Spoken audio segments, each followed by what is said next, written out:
Samurai sword on my back. You don't know how to act. Maybe you should relax.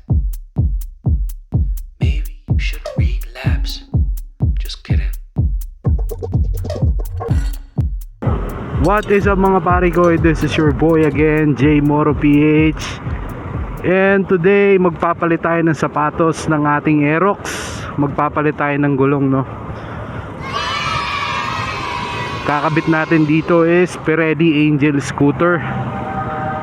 So mamaya i-discuss ko sa inyo isa-isa kung bakit natin napili yung gulong na yon. So 22,000 na yung tinatakbo ng ating AEROX. So it's time naman na palitan na natin ng gulong niya. Although hindi pa naman siya ganun kapudpod, pwede pa naman siya magamit. Bigyan natin ng ayuda yung motor natin, no, sa halos almost 3 years na serbisyo niya na hindi tayo pinapahiya sa kalsada. Bigyan natin ng ayuda. Thank you very ang ating much. AEROX. So mamaya balikan ko kayo kapag nasa Takara Tires na tayo. Doon kami kukuha ng gulong sa Marikina branch.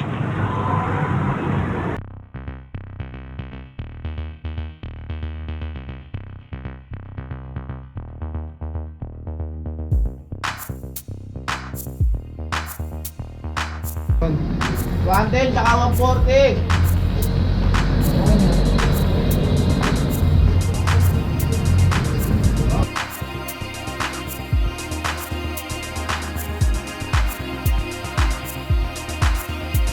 Libre niyan kuya. Dito tapos tire sealant at saka 110 stock 140.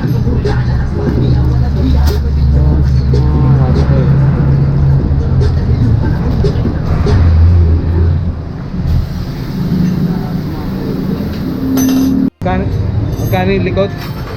3,240 plus yung harap 3,060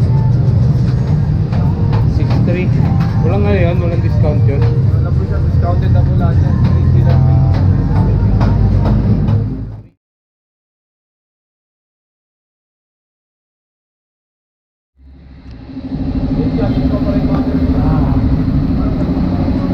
So ito yung stock na gulong.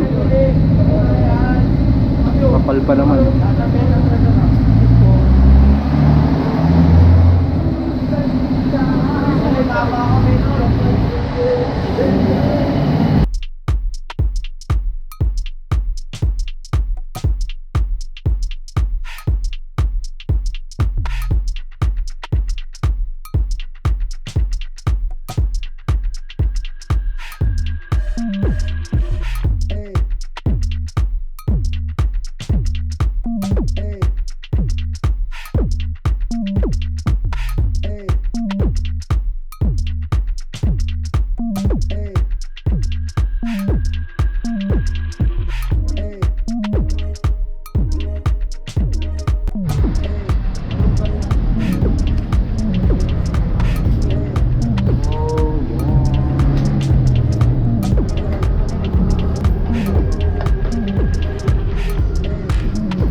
Yun, binabaklas yung gulong natin.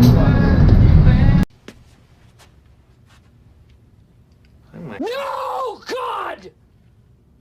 No, God, please, no! No! No! No!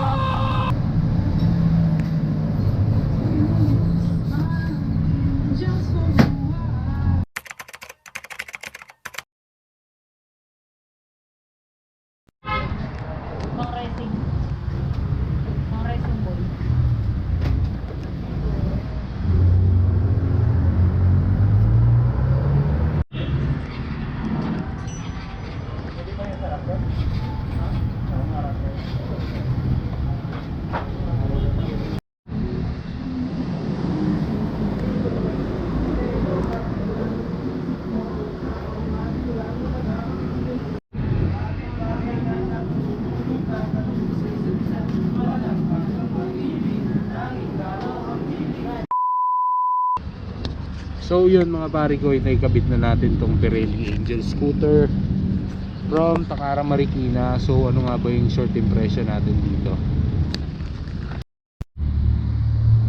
So yun mga pare ko, stock size pa rin yung napili nating gulong, or yung size ng gulong natin, which is sa likod is 140/70, then sa harap is 110/80. So ilalagay ko na lang dito sa screen yung presyo niya. So sa may mga balak kumuha ng gulong sa Takara, at least may idea na kayo bago kayo pumunta. So bakit nga ba Pirelli Angel scooter ang napili nating ikabit sa motorcycle natin, no? So Pirelli Angel scooter, well, personally hindi pa ako nagkakaroon ng ganitong type ng gulong. So ito yung napili ko kasi based sa mga AEROX user sa iba't ibang groups, nag-research ako dyan, at base sa experience ng mga kilala ko na nakapag-try na ng iba't ibang brands for their MC, specifically for AEROX, Pirelli is one of the best tire when it comes to looks, performance, durability, and syempre competitive price din siya. So eto, nakita nyo tong sightings na to, or yung guhit-guhit na to, at etong mga tuldok na to is designed siya for urban.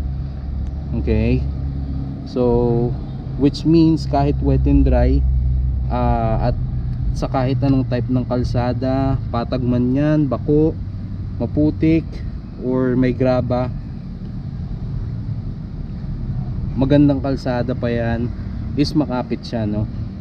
Pero at the end, of course, with proper handling pa rin yan, at with care pa rin, of course. Kahit gaano pa kaganda yung gulong natin, kahit gaano pa kamahal yan, kung di tayo mag-iingat, baliwala rin yan.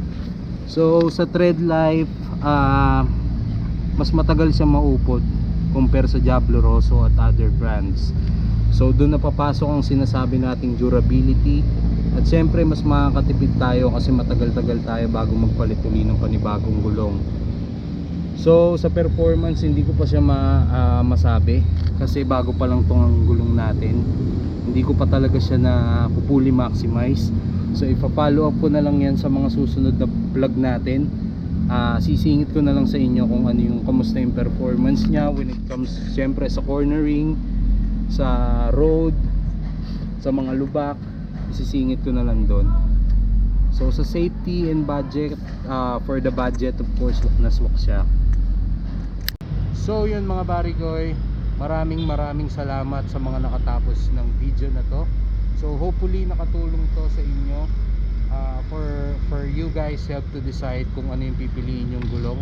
At but the end of the day, of course, pera nyo yan, pinaghirapan nyo yan, depende pa rin sa inyo. Of course, wag nating i-compromise yung safety, number one yan, no? So this is your boy again, J Mora PH. Peace out.